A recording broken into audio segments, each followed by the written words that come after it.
Punto de Vista con Don Chu. Hola, soy Narciso Contreras. Estamos en el programa otra vez. Hola, soy Narciso Contreras, soy fotoperiodista, cubro temas internacionales. Estamos hoy en el programa Punto de Vista con Don Chu. Bienvenidos.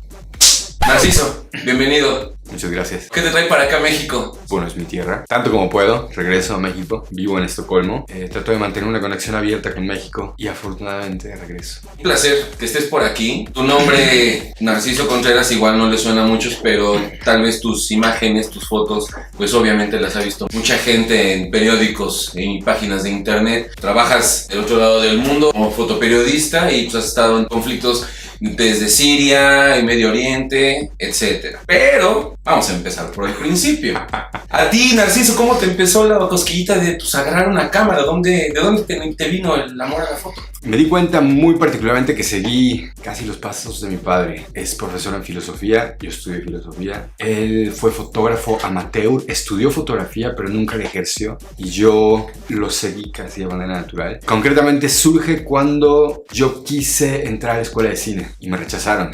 Estuve trabajando en producciones de cine, pero entonces me di cuenta que no sabía hacer foto porque mi interés era hacer fotografía cinematográfica para documentales. Específico. Muy específico. Ahí surgió la necesidad de aprender foto primero, ¿no? Después, aprendiendo fotografía, descubrí el encanto de la imagen misma, ¿no? La cámara se vuelve un filtro para mirar el mundo, pero filtra, te posiciona frente al mundo, ¿no? No lo sé si en mí, no lo he pensado de esa forma, pero una necesidad de volverse invisible frente al mundo y poder observarlo sin que te observen a ti, ¿no? Depende mucho del campo donde aplicas la foto, ¿no? Ahora hay algo que se llama neofotoperiodismo, por ejemplo, que combina fine art photography y fotoperiodismo, ¿no? Son dos campos que parecían distantes en un momento, pero que se han acercado mucho y han estado trabajando en cierta armonía, creando un proceso bastante interesante de fotografía que no se circunscribe solamente al contenido informativo de la imagen y tampoco a la interpretación subjetiva en el arte, ¿no? En la imagen. La idea de que la inmediatez de la imagen a partir del proceso digital permite acelerar mucho más la forma en la que la imagen se consume. Y esto tiene sentido en términos de las noticias. Haces una foto y al instante está en la mesa del editor y un instante después se está distribuyendo en todo el mundo a través de las agencias. Pero en la fotografía no radica solamente en el acto de fotografiar, sino en la técnica. La metodología y la técnica cuenta muchísimo al narrar una historia, ¿no? La forma en la que quieres contar esa historia y el impacto que tiene. Dependiendo de cómo quieres y desde dónde quieres contar una historia, puedes trabajar con diferentes técnicas, con una estructura y una metodología de trabajo. Eso sigue siendo como muy rico. Crear un instantáneo no solamente retrata un momento específico para contar una nota o una noticia que se desvanece con el tiempo, es efímera. El fenómeno de las noticias es que es un discurso efímero, pero el proceso de construir la memoria de nuestra especie humana y trascender esa memoria a partir de la imagen es algo que trascienda, que se quede como una memoria que cuenta nuestro paso como seres humanos, ¿no? Creo que eso es el objetivo de hacer foto, ¿no? El corazón de la fotografía, ¿no? Cuando se vuelve un documento universal que le habla a todo el mundo, cualquiera puede reconocer en eso lo que somos y se vuelve un discurso de lo que somos. Has trabajado en Siria, en otras regiones de conflicto en Medio Oriente. Esas fotos llegan aquí, pero pues muy pocos saben y tal vez se pregunten cómo se hizo esa foto. Sí, el discurso, resumirlo, la imagen, ¿cómo lo haces entre tanto tiroteo? Generar ese discurso así. Una foto se logra después de todo un proceso de logística, ¿no? La foto es el resultado de ese proceso de logística. Desde cómo llegar a un lugar, cómo hacer la cobertura de un evento, ¿no? De un tema específico, el ángulo de transitar por diferentes circunstancias, llega un momento donde la foto sucede. Entonces la foto es el resultado de todo ese proceso, ¿no? Hoy en día hay todo un protocolo de fondo que se sigue para poder hacer una cobertura en zonas de alto riesgo, ¿no?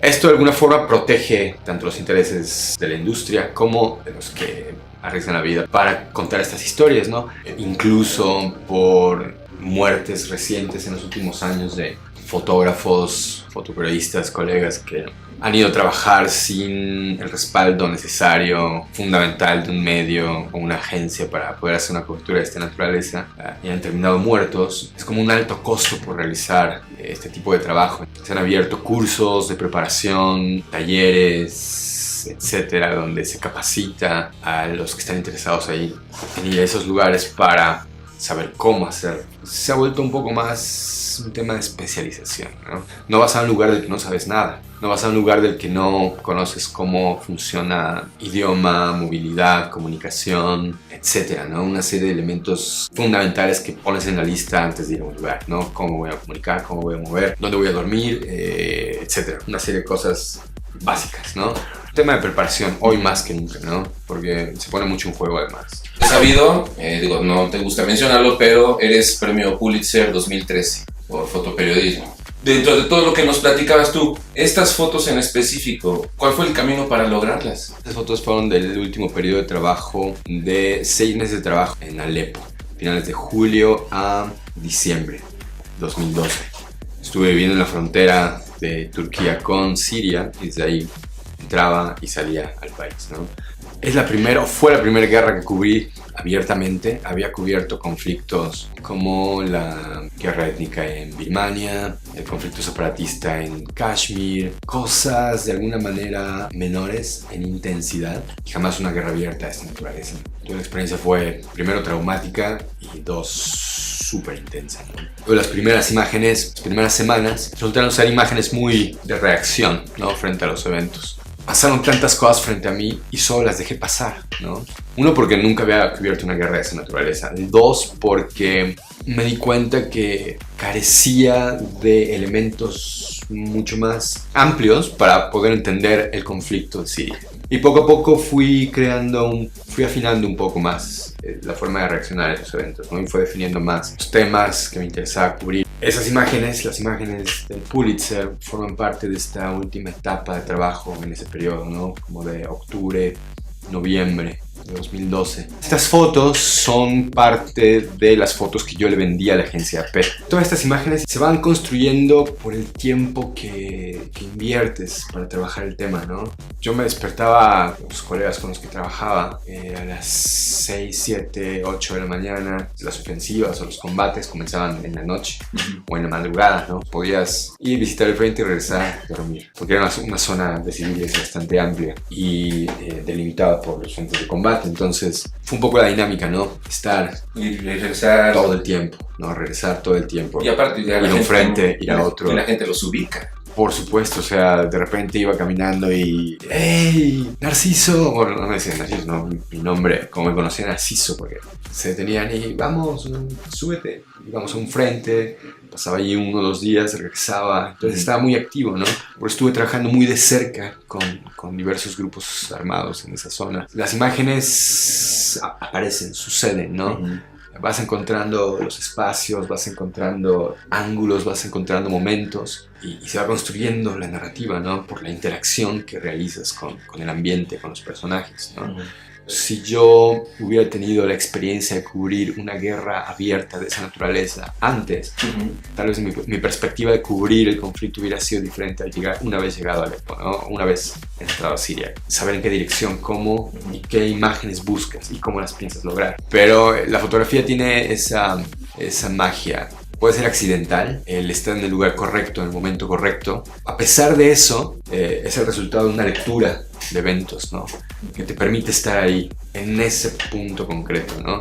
No es tan accidental como pareciera. Lo que tuvo que pasar de fondo, o sea, puedes imaginar todo lo que hay de fondo para que esa foto se logre, ¿no?